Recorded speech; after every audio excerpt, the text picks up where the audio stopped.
Il est des moments où des signaux faibles et isolés se mettent à faire système et changent notre interprétation du monde. C'est aujourd'hui toute une histoire qui semblait préécrite et validée par la crise qui prend une direction inattendue.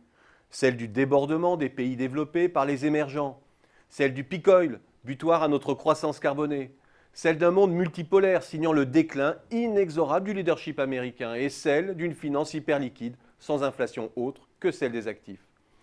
On assiste aujourd'hui à une redistribution des cartes mondiales qui pourrait bien bouleverser nos représentations.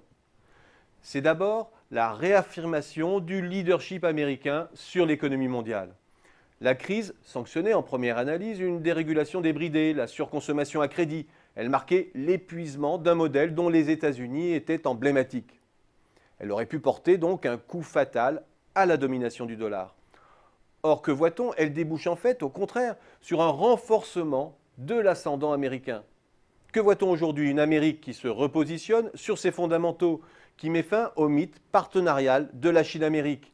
Une Amérique qui organise au contraire un containment commercial et monétaire de la superpuissance asiatique et qui renoue avec une tradition isolationniste sur le plan industriel ou géostratégique et qui déplace son jeu d'alliance en direction de l'Allemagne et du Japon.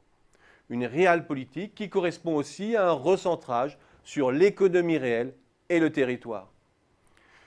C'est ensuite une profonde remise en cause des perspectives énergétiques. Les États-Unis, premier producteur mondial de pétrole avant la fin de la décennie, et surtout exportateur net d'ici 2030. Cette nouvelle donne a déjà des effets à court terme. Elle décale pour les spécialistes, sans l'invalider, la perspective d'un plafond de production et d'un épuisement des réserves. Mais elle n'invalide pas encore l'hypothèse d'une montée tendancielle des prix. En revanche, cette irruption soudaine de nouvelles ressources montre que nos process et nos dynamiques de prix sont beaucoup plus mouvants que prévu. Elle accrédite un peu plus l'adage de l'ancien ministre de l'OPEP, Cheikh Yamani: l'âge de pierre ne s'est pas terminé par manque de pierre et l'âge du pétrole ne s'achèvera pas avec le manque de pétrole. Il y a ensuite les ratés de la croissance des émergents, des ratés qui pourraient bien augurer un rééquilibrage beaucoup plus durable de la croissance mondiale. Le gap de croissance qui n'a cessé de se creuser depuis 20 ans est sûrement une tendance moins linéaire et moins inexorable qu'annoncée.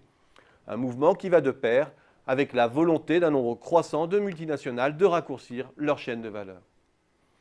Il y a enfin l'idée bien ancrée d'une inflation qui aurait déserté ad vitam aeternam le marché des biens, d'une boucle prix-salaire reléguée aux oubliettes de l'histoire des 30 glorieuses.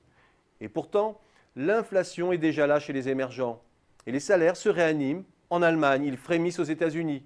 Le Japon cherche, lui, à importer son inflation. Tout cela dans un contexte de faible endettement des entreprises, de faibles taux d'intérêt et d'importantes marges de hausse de la rentabilité financière, qui peuvent donc ouvrir la voie à un relâchement salarial. Pour conclure, il est temps de faire évoluer nos logiciels d'analyse. Une issue à l'impasse des global imbalance est peut-être bien en passe de s'ouvrir.